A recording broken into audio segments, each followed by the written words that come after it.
हो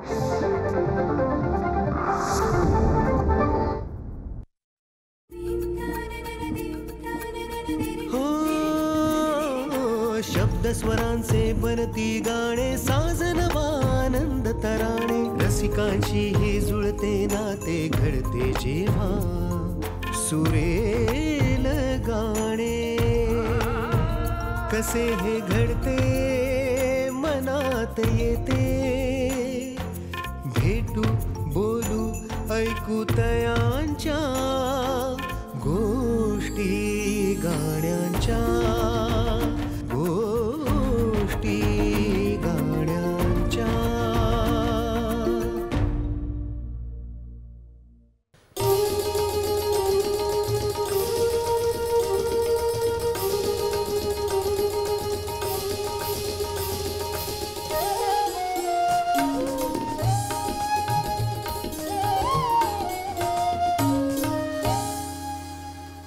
नमस्कार.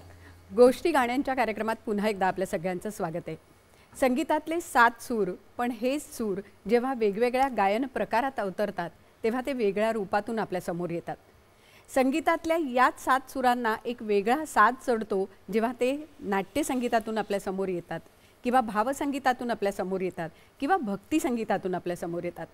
खरं तर या गप्पांमध्ये आपल्या मागच्या भागात आपण ज्यांच्याशी गप्पा मारत होतो त्यांच्याकडनं गाणी ऐकताना हा स्वरांचा भावसौंदर्याचा भाग आपल्यासमोर सातत्याने येत होता. तोच अनुभव आज पुन्हा एकदा आपण घेणार आहोत आणि त्यासाठी आज आपल्यासोबत पुन्हा एकदा आहेत आनंद भाटे आणि आदित्य ओक. नमस्कार, स्वागत आहे तुमच्या दोघांचे. आदित्य, मी आत्ता म्हटलं तसं की सूर तेच असतात, पण वेगवेगळ्या माध्यमातनं जेव्हा ते आपल्यासमोर येतात आणि गीत प्रकारातनं वेगळे येतात तेव्हा ते आपल्यासमोर एक वेगळं विश्व उभं करतात. बरोबर. तुझी पेटी हा पण एक तसाच प्रकार आहे. म्हणजे पेटीतनं आलेले सूर, हार्मोनियमचे हे सगळे सूर आपल्या कानात एक वेगळ्याच प्रकारचं वातावरण तयार करतात आणि ते रसिकांच्या मनात नक्की पूर्ण होतं, त्यांना आवडतं. आज मला वाटतं या मैफिलीची सुरुवात अशाच काही जादूच्या अशा तुझ्या पेटीतनं काय सूर निघतायत ते आम्हाला ऐकायला आवडेल. जरूर जरूर.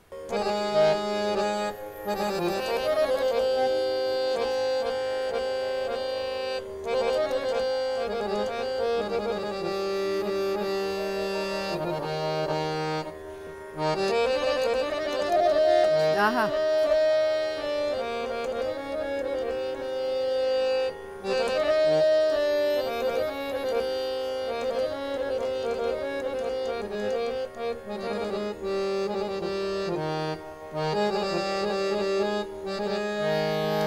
वाह.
क्या बात है.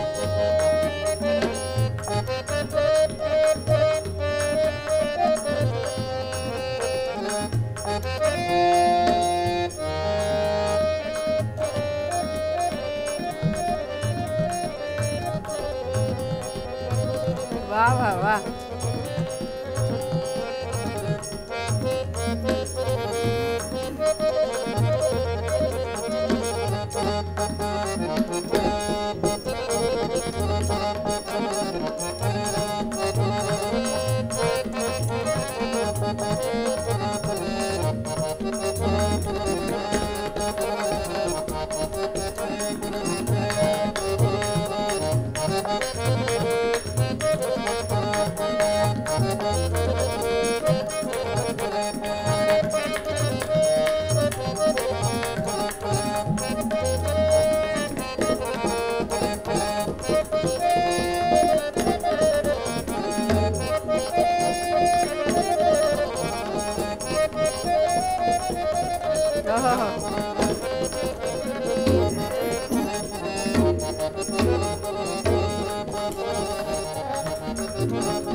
क्या बात आहे, क्या बात आहे. वा. म्हणजे आदित्य त्या पेटीतनं सूर जसा ऐकू येत होता तसे शब्द आणि शब्द ऐकू येत होता. म्हणजे पेटी बोलकी होणं म्हणजे काय हे आज तुझ्या पेटीतनं आम्हाला कळलेलं आहे. पण असाच तू एक कार्यक्रम करतोस, जादूची पेटी. बरोबर. तर ह्या पेटीतनं काय काय जादू आम्हाला ऐकायला मिळते त्या कार्यक्रमात? जादूची पेटी म्हणजे खरं वास्तविक पाहता माझे वडील 30-35 वर्षापूर्वी हार्मोनियम एक रसास्वाद असा एक छोटेखानी कार्यक्रम करायचे.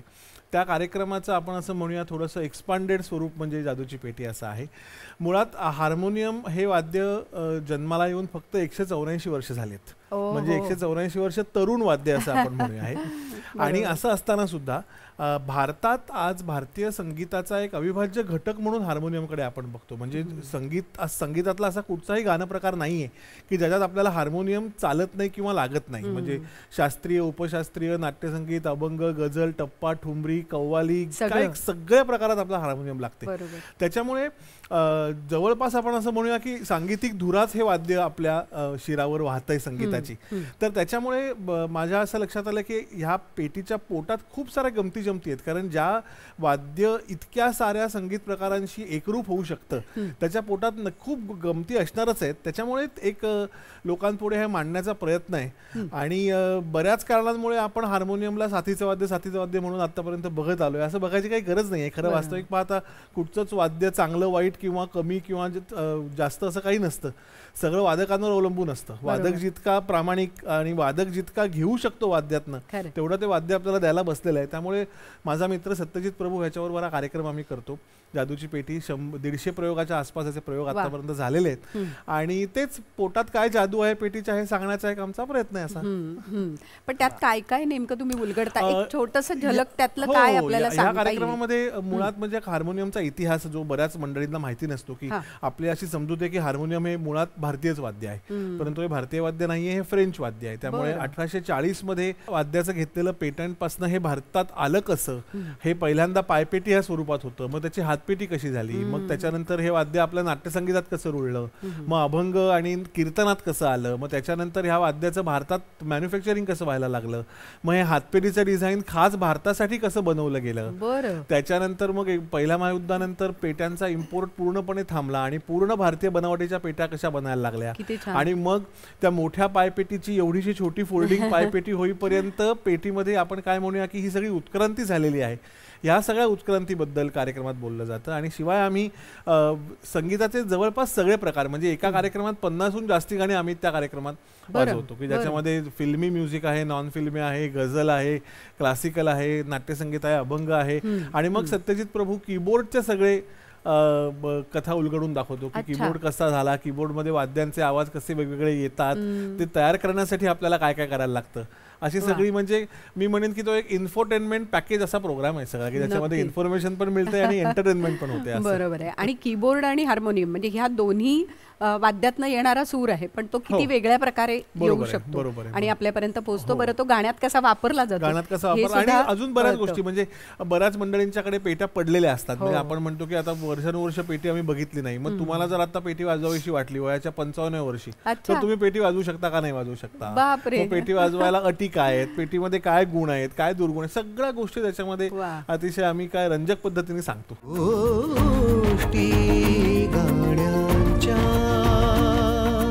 म्हणजे खऱ्या अर्थाने ती पेटीतली जादू तुम्ही उलगडून दाखवता अगदी. हे नक्की. बरं, मला ही पेटी पण वेगळी जी दिसते हां. त्या संदर्भात सुद्धा आपल्या प्रेक्षकांना नक्की हो, सांगायचं. पेटी म्हणजे ही वेगळी, म्हणजे ही फोल्डिंग पेटी आहे. परंतु वेगळ्या पेटीबद्दल म्हटलीस तर माझ्या वडिलांनी 2007 साली 22 श्रुतींच्या पेटींचं जगातलं दुसरं पेटंट घेतलेलं आहे. वा. म्हणजे जे पहिलं पेटंट 1840 मध्ये घेतलं गेलं, त्याच्यानंतरचं जगातलं दुसरं आणि भारतातलं पहिलं असं पेटंट हे 22 श्रुतींच्या पेटीचं घेतलं गेलं. ही 22 श्रुतींची पेटी नाहीये, परंतु ती दिसायला अशीच जरी असली तरी सुद्धा त्याच्या आतमध्ये 12च्या ऐवजी 22 वर बसवलेले असतात. बरं. आणि रागांच्या निवडीप्रमाणे, श्रुती निवडीप्रमाणे आपल्याला ती श्रुती सिलेक्ट करून ती पेटी वाजवता येते. आणि या संबंधीची वेबसाईट अवेलेबल आहे 22shruti.com. आणि आतापर्यंत जगात गुगल आणि ह्यांच्या माध्यमातून सगळ्यात जास्त बघितली गेलेली वेबसाईट ही आहे. आणि सगळ्यात महत्त्वाचं म्हणजे ही वेबसाईट फुकट अवेलेबल आहे बघायला. बरोबर. त्याच्यामुळे वेगळी पेटी अशी ती आहे. आणि त्याचं पेटंट घेऊन बाबाने ते जगासमोर सगळं संशोधन उपलब्ध करून ठेवलेलं आहे. म्हणजे संगीताच्या अभ्यासकांनी नक्की ती वेबसाईट नक्की विजिट केली वेबसाईट बघावी, पाहिजे. विद्यार्थ्यांनी बघावी. आणि बघतातच आहेत, अमेरिकेतल्या बऱ्याच युनिव्हर्सिटीज त्या रिसर्चवरनं स्वतःचा नवीन रिसर्च आणि स्वतःचा नवीन अभ्यासक्रम सुरू करतायत. आता त्या संदर्भात गोष्टी सुरू झालेल्या आहेत. आणि आतापर्यंत 450हून जास्ती 22 श्रुतींच्या हार्मोनियम जगभरामध्ये वाचतायत आतापर्यंत. वा, हे पण किती म्हणजे वेगळं काम आहे. हो. आणि म्हणतो ना आपण उत्क्रांती किंवा बदल, हे ह्यापेक्षा वेगळे काय असतात संगीताच्या क्षेत्रामध्ये? हा इतका मोठा बदल जो आणि झालेला आहे. पेटीच्या बाबतीत मला हे म्हणायला आवडेल की फक्त 250 वर्ष जुनं म्हणजे तरुण वाद्य असून सुद्धा ह्या वाद्यामध्ये एवढ्या उत्क्रांती झाल्या. आणि त्यासाठी खरंय. समस्त हार्मोनियम वादकांचे प्रयत्न आणि पुण्याई आहे असं मला मनापासून वाटतं. आणि त्याच्यामुळे एखादं वाद्य एवढं प्रगल्भ कमी वेळात होऊ शकतं, हे त्या सगळ्या वाद्यांची वादकांची पुण्याई आहे. नक्कीच नक्कीच. आणि ती पुण्याई आज बाबांच्या निमित्ताने त्यांच्यापर्यंतही नक्की एक वेगळा वारसा पुढे जातोय. पण वादकांना थोडंसं कमी धरलं जातं. म्हणजे जसं एरवी पण गायक दिसतो, बरोबर, वादक हा साथ करतो. गायक दिसतो आणि साथ वादक करतो. पण आज तुम्ही पेटीला हिरोच्या ठिकाणी आणून ठेवले. मी परत म्हटल्याप्रमाणे की अगं असं हिरोच्या ठिकाणी आणलं वगैरे असं काही नाही. प्रत्येक वाद्य, प्रत्येक गोष्ट आपल्याला संगीत द्यायला बसलेली आहे. आपल्या मनुष्य वृत्तीमध्ये हा थोडासा प्रॉब्लेम असतो की आपल्याला नेमकं काय नाही ते पहिलं दिसतं, बरोबर, काय आहे ते आपण बघत नाही. त्यामुळे कुठच्याही गोष्टीमध्ये आपण जर काय आहे ते पहिलं बघायला लागलो तर अशी कुठचीच गोष्ट बाजूला आणि काय म्हणतो दुर्लक्षित राहणार नाही. त्यामुळे हा फक्त बघण्याचा दृष्टिकोन आहे. त्याच्यामुळे आपण असं म्हणतो की एका मोठ्या गायकाला विचारलं होतं की अमुक अमुक साथीदार तुम्हाला चालतील का, तर ते म्हणले की अहो ते नको बोलू, ते 7.5 आहेत म्हणाले ते. अरे म्हणजे साथीदार नाही आहेत. पण त्यामुळे होतं कसं की हा प्रत्येकाचा एक क्युम्युलेटिव्ह एफर्ट असायला हवा की गायक असेल, वादक असेल, की हा जो काही कार्यक्रम असतो, जो काही आता गाणं असेल, आपण गाण्यांबद्दल बोलतोय किंवा जी कुठची कृती आपण तयार करतोय ती आपली आहे असं समजून जेव्हा सगळेजण काम करतात ना, तेव्हा हा दुजा भाव राहत नाही शिल्लक. मला वाटतं हीच गोष्ट एखादं संगीत नाटक सादर करताना पण असतं. म्हणजे तुम्हाला आनंदजी स्वतः गाणं, मैफिलीत गाणं हे वेगळं असतं, पण तुम्ही स्वतः सोबतमध्ये कामही केलंय. तर काम करत असतानाचं गाणं सादर करणं आणि मैफिलीत गाणं सादर करणं हा वेगळा अनुभव तुम्हाला कसा आला? खूप फरक आहे या दोन्हीमध्ये. मैफिलीत गाणं सादर करताना गाणं हे मेन असतं, नाटकात गाणं सादर करताना नाटक हे मेन असतं. हा मेन फरक. आणि नाटकाला पुढे नेणारं ते नेणारं गाणं असतं. आणि त्याच्यात गायकाने लक्षात ठेवायला पाहिजे की ही आपली मैफल नाहीये, हे नाटक चालू आहे आणि आपण त्यातला एक पार्ट आहोत. आणि त्याच्यात आपण गाणं सादर करतो, आपल्याला ती कथा पुढे न्यायची. तर 2-3 आस्पेक्ट्स असे असतात त्याच्यात की एक तर किती वेळ गाणं गायचं. आता मी सौभद्रत काम केलं. सौभद्र जे ओरिजिनल नाटक आहे त्याच्यात 100हून जास्त गाणी आहेत. आणि पूर्वीच्या काळी ते रात्रभर चालायचं. 2 रात्री चाललं. आणि आम्ही जे एडिटेड नाटक करायचो तर त्याच्यात सुद्धा जवळजवळ 32 गाणी होती. बापरे. आणि ती एक 2.5 तासाच्या प्रयोगात बसवायची. तर प्रत्येक गाणं किती वेळ गायचं याला एक तारतम्य ठेवावं लागतं की जी कथा पुढे नेण्यासाठी गाणी असतात ते फक्त आउटलाईन गाऊन कथा पुढे नेऊन सोडून द्यायची असतात.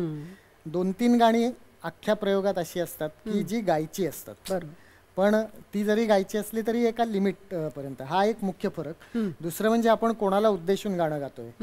आता माझ्या बरोबर जर कोणी दुसरं पात्र स्टेजवर आहे त्याला उद्देशून गाणं मी म्हणतोय तर मी प्रेक्षकांच्याकडे बघत गात बसलो तर ते नाटकाला हानिकारक आहे. आपल्या बऱ्याच रसिकांना माहिती नसेल की 1841 मध्ये जो विष्णुदास भाव्यांनी पहिला प्रयोग केला सीता स्वयंवरचा, त्याच्यानंतर 1882 मध्ये सौभद्रचा प्रयोग झाला. या 41 वर्षात महाराष्ट्रात जवळपास 250 संगीत नाटकं होऊन गेली महाराष्ट्रात जवळपास. आणि प्रत्येक संगीत नाटक हे असंच हरिदास कीर्तन परंपरेतनं चाली घेऊन केलेलं होतं. तर एका कुठच्या तरी प्रयोगाला किर्लोस्करांना प्रमुख पाहुणे म्हणून बोलवलं होतं एका नाटकात.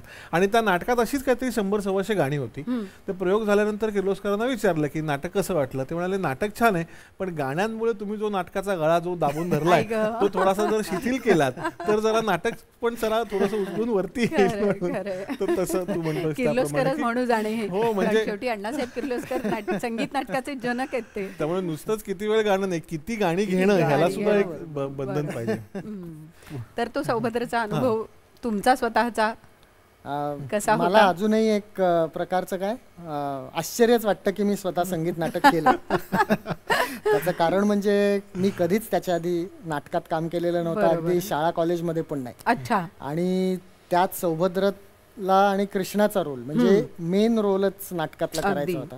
पण याचं श्रेय 2 लोकांना जातं. एक म्हणजे राहुल देशपांडे, दुसरा म्हणजे आमचा दिग्दर्शक निपुण धर्माधिकारी.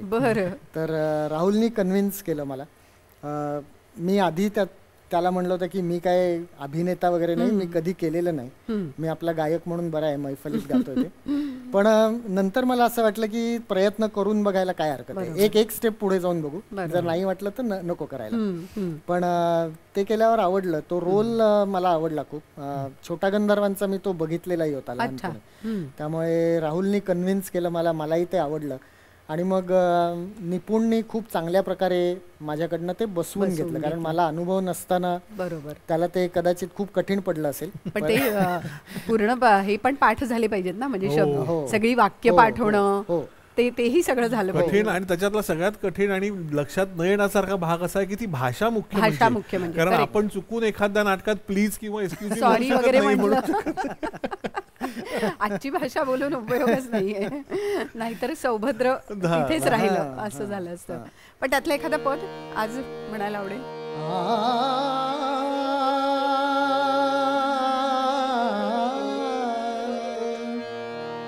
कोण तुझ समसांग मज गुरुराया,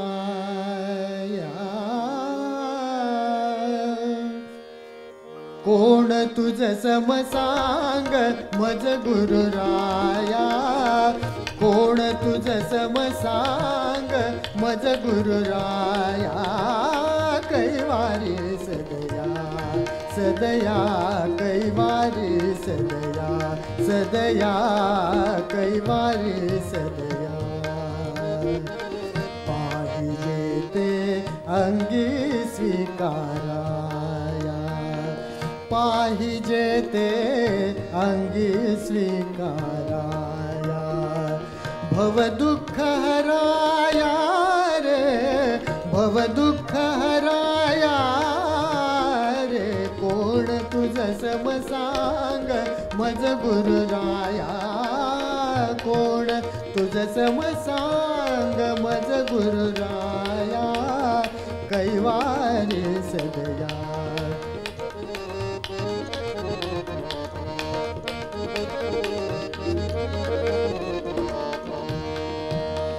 तुझी शिष्या पोसणारी माता, तुझी शिष्या पोसणारी माता, तुझी शिष्या पोसणारी माता, तुझी शिष्या पोसणारी माता, तुझी शिष्या पोसणारी माता, तुझी शिष्या पोसणारी माता, तुझी शिष्या पोसणारी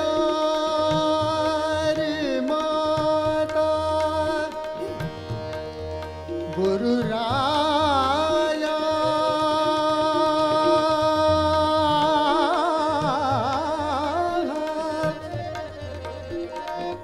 गुरुराया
तत्वनिधी निज हाता तारक बलवंता तारक बलवंता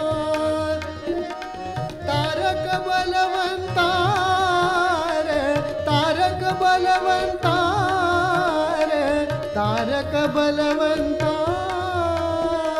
तारक बलवंता तारक बलवंता रे कोण तुझ समसांग मज गुरुराया कैवारी सदया कैवारी सदया कोण तुझ समसांग मज गुरुराया कोण तुझ समसांग मज गुरुराया कोण तुझ समसांग मज गुरुराया कोण तुझ समसांग मज गुरुराया कोण तुझ समसांग मज गुरुराया कैवारी सदया सदया कैवारी सदया रे कैवारी सदया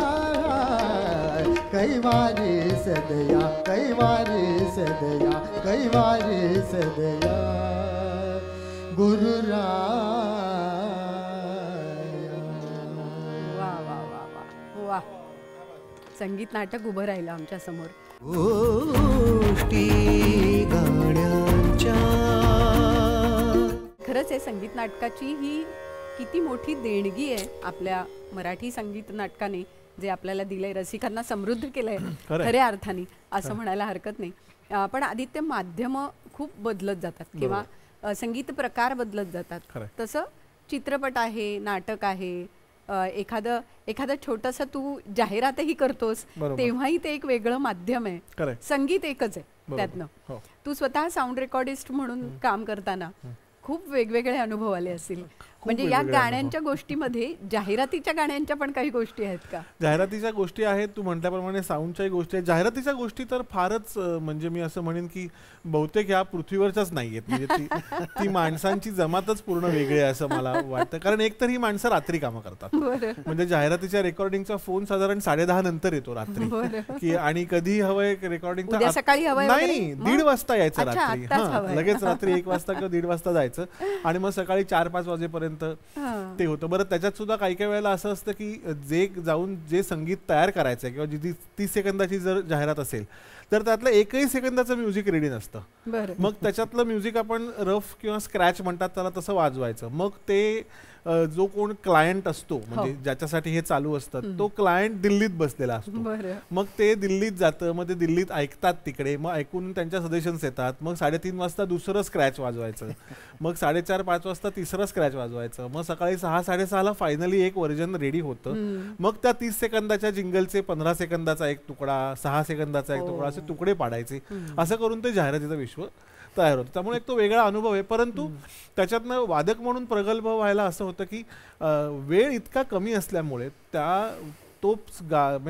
ते माध्यमात तुम्हाला खूप परफेक्ट आणि पर्टिक्युलर राहायला लागतं की त्याच्यामध्ये अजिबातच तुम्हाला 1 सेकंद सुद्धा एक्स्ट्रा मिळणार नाहीये की 30 सेकंद म्हणजे 30 सेकंदाला ते संपवायचं आहे. त्याच्यामुळे संगीत दिग्दर्शकाला काय हवंय, त्या जाहिरातीचं नेमकं म्हणणं काय आहे, ते कुठच्या प्रॉडक्टची आहे, कशासाठी आहे, ते सगळं समजून घेऊन तुम्हाला त्या 30 सेकंदात तेवढं टाईट म्हणतात ज्याला की वाजवायलाच लागतं. म्हणजे थोडंसं आपण लूज सोडलंय वगैरे असं करून चालत नाही. त्यामुळे तुमचा अलर्ट तुम्ही खूप तिथे असणं गरजेचं आहे की लाईव्ह कार्यक्रमात कसं होतं, एखादा जागा तुमची वाजवायची कमी जास्त झाली तरी ते निघून जाते, तसं तिकडे चालत नाही. त्यामुळे ते माध्यमातनं मला असं वाटतं की वादक म्हणून आपण खूप प्रगल्भ होतो की तुम्हाला तेवढ्या कमी वेळात जास्तीत जास्त इमोशन देऊन वाजवायची सवय होते. पण मागण्याही फार वेगवेगळ्या असतात म्हणे.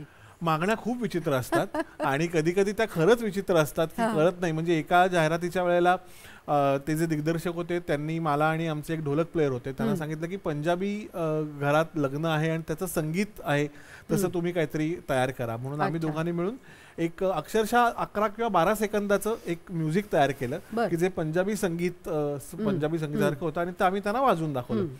ते आपल्याला असं डेमो करता येईल का, दाखवता येईल का? नाही म्हणजे असं ते कुठचंही गाणं आपण घेऊ शकतो पंजाबी संगीत त्याच्यामध्ये काही, तर ते वाजवून दाखवल्यानंतर ते दिग्दर्शक म्हणाले की नाही नाही बरोबर नाही झालंय. म्हटलं काय चुकतंय काय? नाही नाही पंजाबी संगीत वाटत नाही का? नहीं नहीं पंजाबी संगीत ही है, जो बजा रहे हैं आप वो पंजाबी संगीत ही है, लेकिन इसमें मजा नहीं आ रहा है. म्हटलं मग ठीक आहे दुसरं काहीतरी करतो म्हणून दुसरी एक धून केली आणि वाजवून दाखवली. नाही नाही इसमें मजा नहीं आ रहा है. अरे तिसरी केली, नहीं इसमें मजा नहीं आ रहा है. म्हटलं पण नेमकं तुम्हाला काय हवंय, किसमें मजा चाहिए? वो बोले नहीं आप बहुत म्युझिकल सोच रहे हो. हाँ मग काय हवं होतं त्यांना नेमकं? आप बहुत म्युझिकल, तुम्ही एवढं सांगीतिक विचार करू नका म्हणाले, तुम्ही थोडा नॉन म्युझिकल विचार करा. आता नॉन म्युझिक तर तो रेकॉर्डिस्ट शेवटी त्यांना म्हणाला की सर आपने म्युझिशियन्स बुलाए तो ये म्युझिकली सोचेंगे ना, ये नॉन म्युझिकल कैसे सोचेंगे. आणि त्यांना नेमकं काय हवं होतं नॉन म्युझिकल हे आजपर्यंत आम्हाला कळलेलं नाही. म्हणजे कसं गायकाला सांगितलं नाही तू मुद्दाम बेसूर गा. हा बेसूर गा म्हणजे प्रॉब्लेम. एका दिग्दर्शकांनी सांगितल्याचं आठवतंय की जी स्केल म्हणजे पांढरी 5 या स्वरात फ्राइटनिंग कॉर्ड वाजवून दाखव, म्हणजे भीतीदायक कॉर्ड वाजवून दाखव असं त्यांनी म्हटलं होतं. हेही त्याला नेमकं काय होतं आम्हाला कळलं नाही, परंतु असो म्हणजे हे असे विचित्र अनुभव येतात, पण आपण त्याच्यातनं काहीतरी करून काय म्हणतो चांगल्या गोष्टी बाहेर काढायच्या आणि आपण ते परे जायचं, त्याच्या पुढे जायचं आपण त्याच्या, त्यामुळे मजा असते. पण हे सगळं करत असताना चित्रपटांसाठी गाणी हो त्याचा पुन्हा एक जॉनर वेगळा आहे. जॉनर वेगळा आणि त्याच्या पण गमती जमती वेगळ्या आहेत. म्हणजे मला आठवतंय की आम्ही माझ्या स्टुडिओमध्ये पितृऋण फिल्मसाठी काम करत होतो. बरं. आणि नितीशजी भारद्वाज त्याचे दिग्दर्शक, आणि मला वाटतं तनुजाजींचा भारद्वाज म्हणजे कृष्ण करेक्ट. आणि तनुजाजींचा तो पहिला मराठी चित्रपट होता म्हणून त्याला खूप त्यावेळेला महत्व होतं. आणि कौशल त्याचं संगीत करत होता. 6-7 गाणी त्याच्यात होती आणि प्रत्येक गाण्याच्या रेकॉर्डिंगच्या वेळेला दिग्दर्शक म्हणून नितीशजी येऊन बसायचे.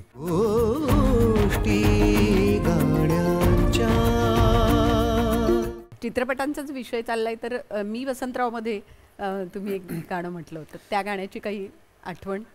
हा ते मास्टर दीनानाथांचं काम अमेय वागणे जे केलं होतं त्याच्यासाठी ती गाणी मी गायलो होतो. आणि त्याच्यात चॅलेंज असं होतं की मी गंधर्व गायकी जी लहानपणापासून गात आलोय त्याच्यापेक्षा खूप विरुद्ध अशी गायकी मास्टर दीनानाथांची आहे. त्यामुळे माझ्यासाठी एक काहीतरी वेगळं चांगलं करण्याचा हा संधी होती. आणि मग त्याच्यासाठी मी थोडासा अजून जरा मास्टर दीनानाथांची गायकी त्यांची गाणी जास्त ऐकली. परत राहुल आणि मी पण थोडं डिस्कस केलं की कशा प्रकारे मग आम्ही त्याचा सूरही थोडासा उंच ठेवला, कारण त्यावेळी उंच सुरात गाण्याची लोकांची पद्धत होती. कदाचित माईक नव्हते किंवा असं काही होतं का, म्हणजे त्यामुळे शेवटच्या प्रेक्षकापर्यंत ते ऐकायला जावं म्हणून तो टिपेचा स्वर लागायचा. आणि तशा पद्धतीनेच तो रियाज पहिल्यापासून केला जायचा. आणि त्यामुळे असं ते एक वेगळं छान चॅलेंज होतं माझं.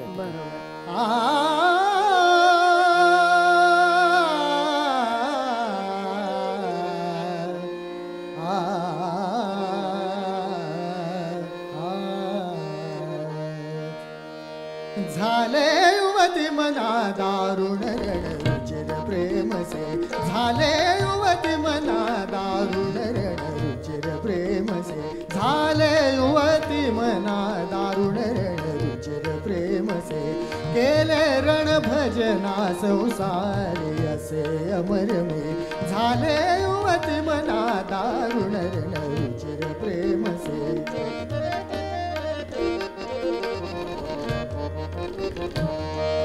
रणभजना संसारी रणभजना,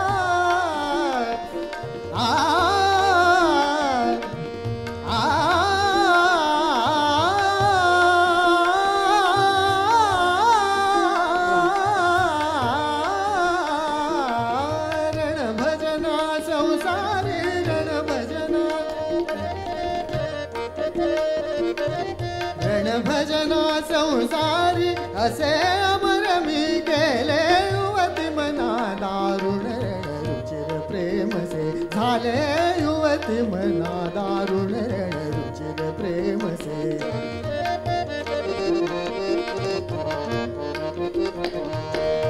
रमणी मन हौसान रमणी मन हौसान रमणी मन रमणी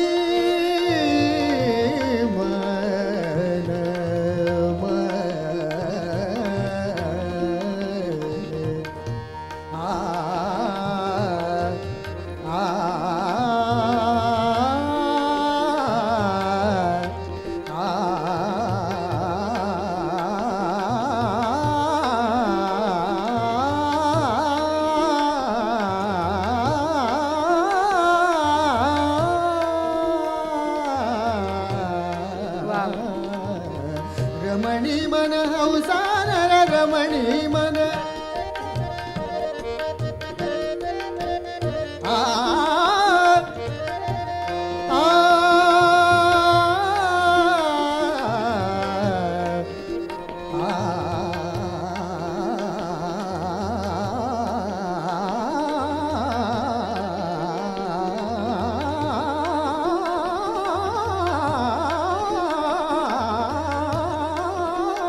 क्या बात है,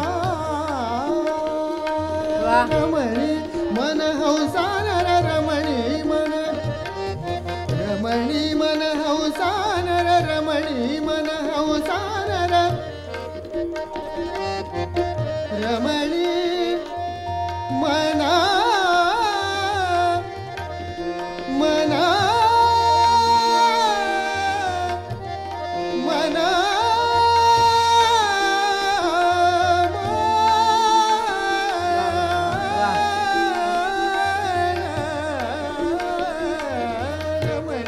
मन हौसान रमणी मन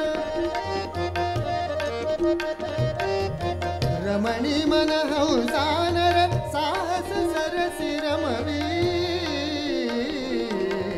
शूर तोच विजय तोच शूर तोच विजय तोच शूर तोच शूर तोच विजय तोच शूर तोच विजय तोच हे शुभ यश मज आले युवती मना दारुण रुचिर प्रेम से झाले युवती मना दारुण रुचिर प्रेम से केले रण भजना संसारी असे अमर मी झाले युवती मना दारुण रुचिर प्रेम से. आहा हा, बहार आली.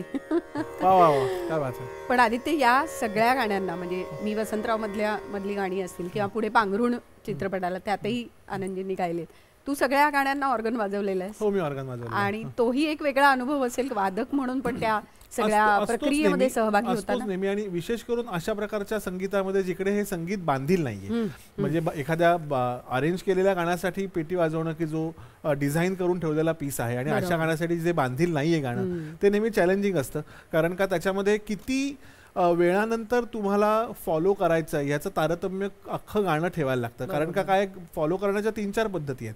की काही जण अगदी लागून म्हणतात की गायकाची तान झाल्या झाल्या लगेच 1-2 सेकंदाच्या अंतराने फॉलो करण्याची एक पद्धत आहे. एक पद्धत अशी आहे की ती तान अर्धी सुरू झाल्यानंतर पद्धत आहे, आणि एक तान अशी पद्धत आहे की पूर्ण झाल्यानंतर सगळी फॉलो करण्याची पद्धत आहे. तर त्या तिन्ही प्रकारांमध्ये नक्की त्या गाण्याची रिक्वायरमेंट काय आहे तुम्हाला फॉलो करण्यासाठी, ते तारतम्य ठेवायला लागतं आणि ते गाणंभर ठेवायला लागतं.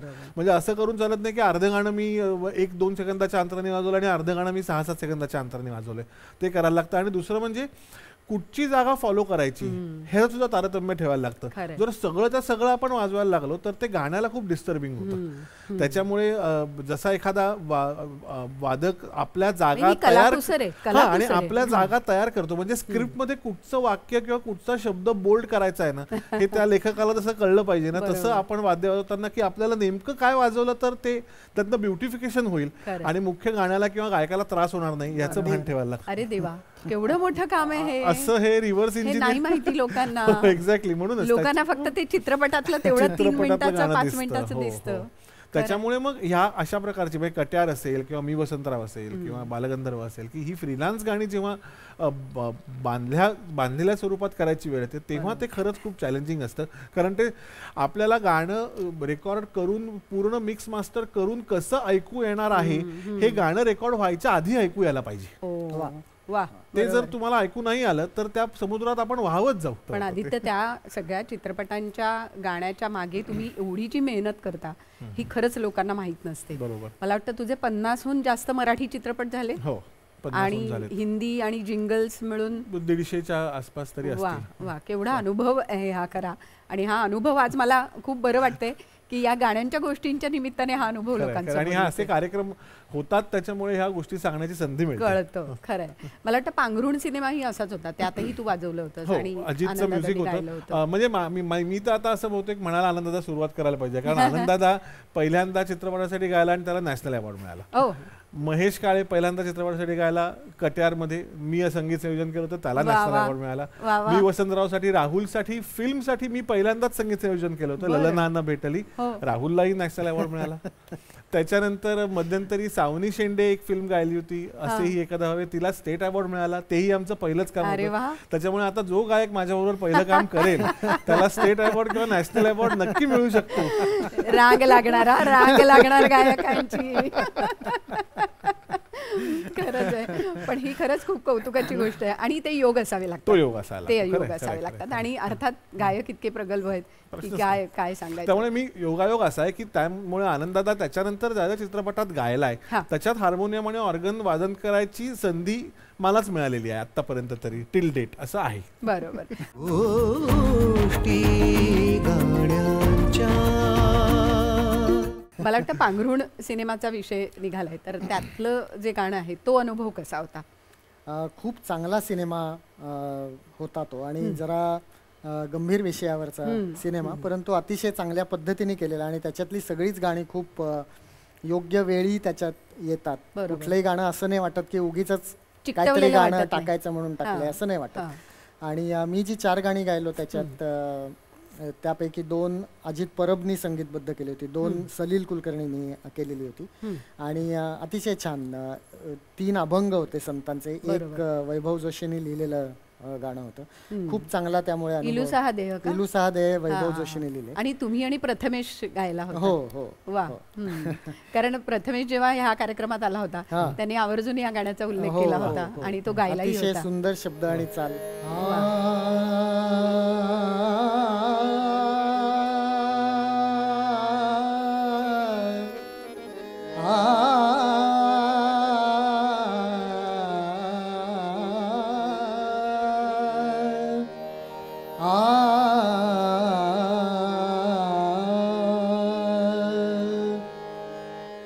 धाव घाली आई, धाव घाली आई, धाव घाली आई, धाव घाली आई.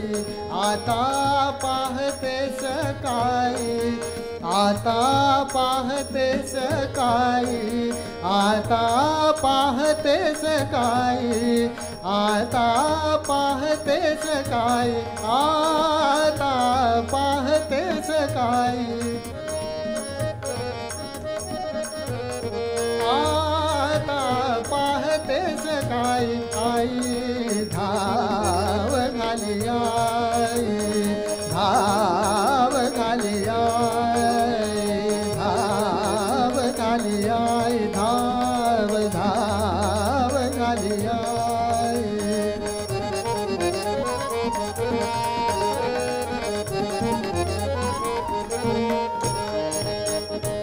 तुका म्हणे डोई, तुका म्हणे डोई, कधी ठेवीन हे पायी.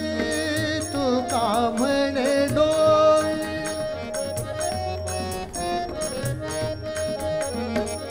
तुका म्हणे डोई, आहा,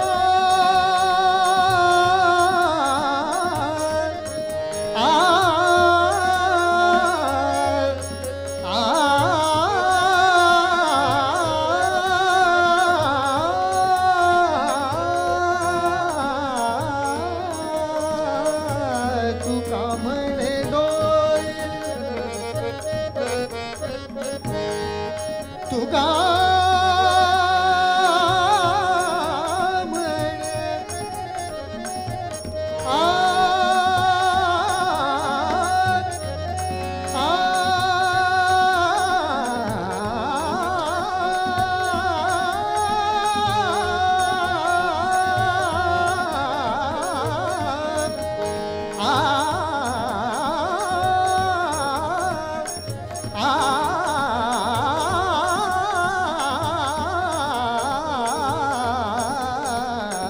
तू का म्हणे डोई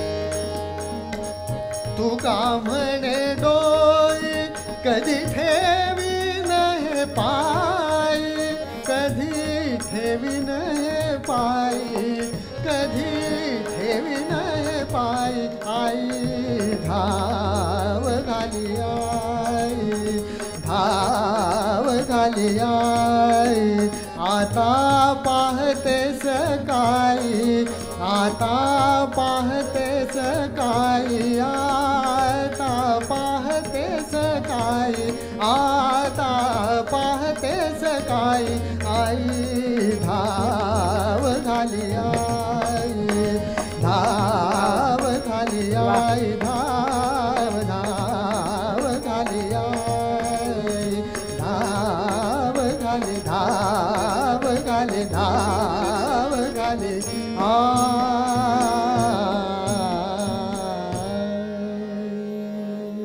वा वा ऐकायला खूप छान वाटतंय. म्हणताना किती कठीण आहे हेही जाणवतंय. पण चित्रपटात घेताना गाण्यांच्या ट्रीटमेंटमध्ये पण बदल होते का, किंवा या गाण्याबद्दल काही बदल झाला का चित्रपटात? हे गाणं आधी ॲक्च्युली आम्ही संत तुकाराम महाराजांचे 6 अभंग असा एक येई गा विठ्ठला म्हणून अल्बम केला होता मी आणि सलीमने, आणि त्यातली 2 गाणी चित्रपटासाठी रेकॉर्ड केली. तेव्हा मग थोडंसं त्या चित्रपटातली सिच्युएशन असं करून त्याच्यात थोडासा बदल केला होता. त्याच्यात शेवटी थोडासा विठ्ठल नामाचा गजर वगैरे असं पण केलेलं होतं. तर तसं जी सिच्युएशन असते त्याप्रमाणे थोडासा फरक करावा लागतो. आणि नाटकाचं जसं आपण मगाशी म्हणलं तसंच चित्रपटामध्ये सुद्धा किती वेळ ते गाणं गायचंय त्याप्रमाणे रेकॉर्ड करावं लागतं. कारण जर ते 3 मिनिटच त्याला अवधी असेल तर ते 10 मिनिटं गाऊन मग त्यातलं आदित्य म्हणला तसं मग ते खूपच नंतरचं काम वाढत खूप. आणखी एक महत्वाची गोष्ट की माध्यम बदलत असतानाच तुम्ही दोघांनीही वेगळे प्रयोग सुद्धा केले. खरं तर हे प्रयोग किंवा या प्रयोगांविषयी फार न बोलता मी फक्त आपल्या प्रेक्षकांना त्याची आठवण करून देईन की भीमसेनजी असेल, गंधर्व गान असेल, यासारखे वेगळे प्रोजेक्ट या दोघांनी केलेत जे यूट्यूबवर आहेत. त्यामुळे आपण नक्की पहा, स्मृतिगंधच्या पेजवर आपल्याला ते पाहायला मिळतील. आणि ते पहा अशासाठी की मुळातून या सगळ्याचा विचार तुम्ही कशा पद्धतीने केलाय आणि त्या गाण्यांच्या मागच्या गोष्टी सुद्धा काय आहेत ते सुद्धा आपल्याला उलगडता येईल. पण चित्रपटांचाच विषय चाललाय तर पुन्हा एकदा मी आवर्तन पूर्ण करताना बालगंधर्ववर येईन. बालगंधर्वची 21 गाणी होती, बरोबर, त्यापैकी 17 गाणी आनंददादांनी गायली. हे सगळं करत असताना आदित्य तुमच्या सगळ्यांची बांधणी आखणी या दृष्टीने काय सांगशील? खूपच कठीण होता विषय तो. आणि मी म्हटल्याप्रमाणे जसं आधी आमचा गायक ठरला नव्हता आणि मग जेव्हा गायक ठरला तेव्हा आम्हाला खूप आनंद झाला ऑब्व्हियसली. आणि सगळ्यांना नितीन दादांपासून सगळ्यांनी सांगितलं की आनंददादा आता गाणार आहे. परंतु आणि नंतर 2 महिन्याचा अवधी होता. मी म्हटल्याप्रमाणे की 9 नोव्हेंबरला चित्रपटाचा नांदीचा मुहूर्त करायचा होता आणि हा साधारण सप्टेंबरचा पहिला आठवडा होता. त्यामुळे आम्ही खुश होतो की आता आपल्याकडे भरपूर वेळ आहे गाणी रेकॉर्ड करायला. आनंददादा पण अवेलेबल आहे. पण त्याच्यानंतर त्यांनी असा बॉम्ब टाकला की मी फक्त शनिवार आणि रविवारच गाऊ शकतो कारण सोमवार ते शुक्रवार मला नोकरी आहे. त्यावेळी मी नोकरी करत होतो आणि दोन्ही पॅरलली चाललो होतो. अनेक वर्ष तुम्ही ते सांभाळलं. जे आमच्याकडे 60 दिवस होते ते एकाएकी कमी होऊन जेमतेम 12 किंवा 14 दिवसावर आले. आणि ते सुद्धा शनिवार रविवारी आनंददादा पुण्यातनं मुंबईत येणार आणि गाणार आणि मग तो जाणार असं ह्याच्यात. परंतु त्याचं कौतुक एवढं आहे याच्यामध्ये की मी मगाशी म्हटलं तसं की हे सेट फॉर्मॅट नसल्यामुळे रिव्हर्स इंजिनिअरिंग करायचं होतं. त्याच्यामुळे त्याला तो जितका मॅक्झिमम गाऊन देईल त्याच्यातलं सर्वोत्कृष्ट निवडायचं आहे. त्याच्यामुळे त्यांनी गाऊन देणं खूप गरजेचं आहे. त्यामुळे त्यांनी अक्षरशः 3 आठवड्यांमध्ये या 17च्या 17 गाण्यांचे 2-2, 3-3 व्हर्जन्स जी 10-10, 12-12, 15-15 मिनिटाची आहेत अशी तंबोऱ्याच्या लूपवर गाऊन तबल्याच्या लूपवर गाऊन आम्हाला दिली. आणि त्याच्यानंतर ते 17-3 आठवड्यांनंतर ती गाणी रेडी झाल्यानंतर मग आम्ही बसून कात्री घेऊन काय कापायचे काय ठेवायचे करून त्या गाण्यांची व्हर्जन्स तयार केली. त्याच्यामुळे ही महत्वाची गोष्ट अशी आहे की चित्रपटासाठी गाण्याचा कुठचाही अनुभव नसताना फक्त दिग्दर्शकाच्या आणि संगीत दिग्दर्शकाच्या नॅरेशनवर आपण ते गाणं गातोय. कारण जसं आनंदाचा मगाशी म्हटला की ऑडियन्स वेगळा आहे, बरोबर. की बालगंधर्व चित्रपट बघणारा ऑडियन्स वेगळा आहे आणि चित्रपटातला ऑडियन्स वेगळा आहे. तसंच कॅरेक्टरचं गाणं वेगळं आहे आणि नटाचं गाणं वेगळं आहे. तर ते दोन्हीचे ताळमेळ सांभाळून ही 17 गाणी 3 आठवड्यात रेकॉर्ड करणं हे खरंच खूप कठीण आहे. आणि त्याच्यात सुद्धा कव्वालीचा जो सुरुवातीचा भाग आहे, दया छाया घे, तो जो गायलेला आहे तो भाग, आणि भावतोची देव, या 2 गाण्यांचं डबिंग चालू असताना त्याच्या गाडीला ऍक्सिडेंट झाला आणि त्याच्या बरगड्यांना इंजुरी झाली होती. आणि आमचा आता हे शूटिंगला जायचंय आणि ही गाणी तयार नाहीयेत, आणि तशा अवस्थेत सुद्धा तो ती 2 गाणी त्याच्या म्हणजे आजारपणात तो ती 2 गाणी त्याच्यात स्टुडिओत येऊन गाऊन त्यांनी घेतलं. त्याच्यामुळे डेडिकेशन आहे, खरंच डेडिकेशन आहे. आणि त्याच्यामुळे ते हे सगळं होऊ शकलं मला असं वाटतं. आणि मला वाटतं की ह्या सगळ्या गप्पांचा क्रिसेंडो जर म्हणता येईल तर बालगंधर्वच्या चिन्मया व्यतिरिक्त दुसरं काही असूच शकत नाही. त्यामुळे आजच्या गप्पांचा समारोप आपण चिन्मयाने करायचा. नक्कीच.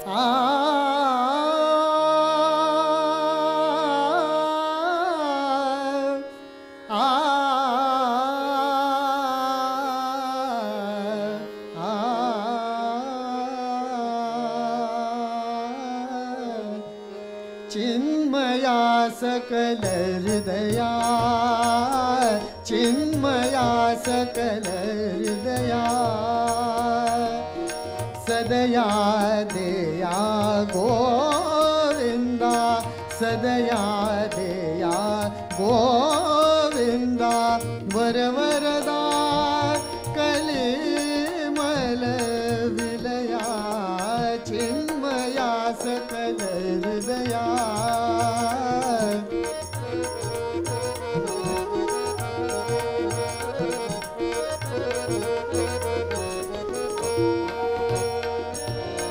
विषय पिपासा पीडितसा, विषय पिपासा पीडितसा,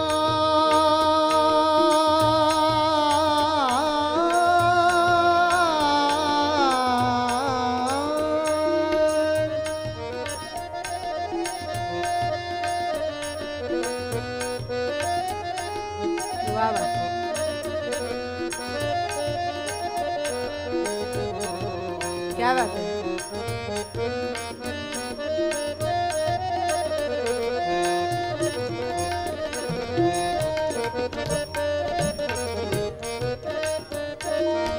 विषय पिपासा पीडितसा, निस्सारा संसारा, निस्सारा संसारा, मृगनिरासम भुललो मी, परिफसलो विस्मरलो, तव भजनी लागाया, तव भजनी लागाया, तव भजनी लागाया, तव भजनी लागाया, चिन्मया सकल हृदया, चिन्मया, चिन्मया,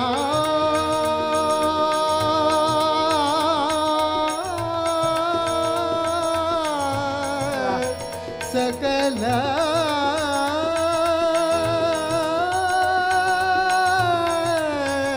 हृदया, चिन्मया सकल हृदया, चिन्मया सकल हृदया, चिन्मया सकल हृदया, चिन्मया सकल हृदया, चिन्मया सकल हृदया, चिन्मया सकल हृदया, चिन्मया सकल हृदया, चिन्मया सकल हृदया, सकल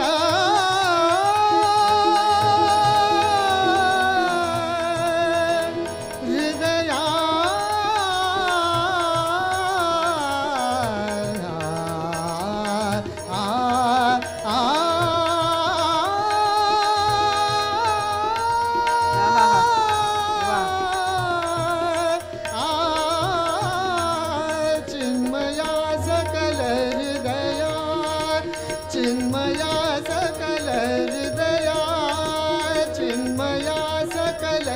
हृदया सकल हृदया सकल हृदया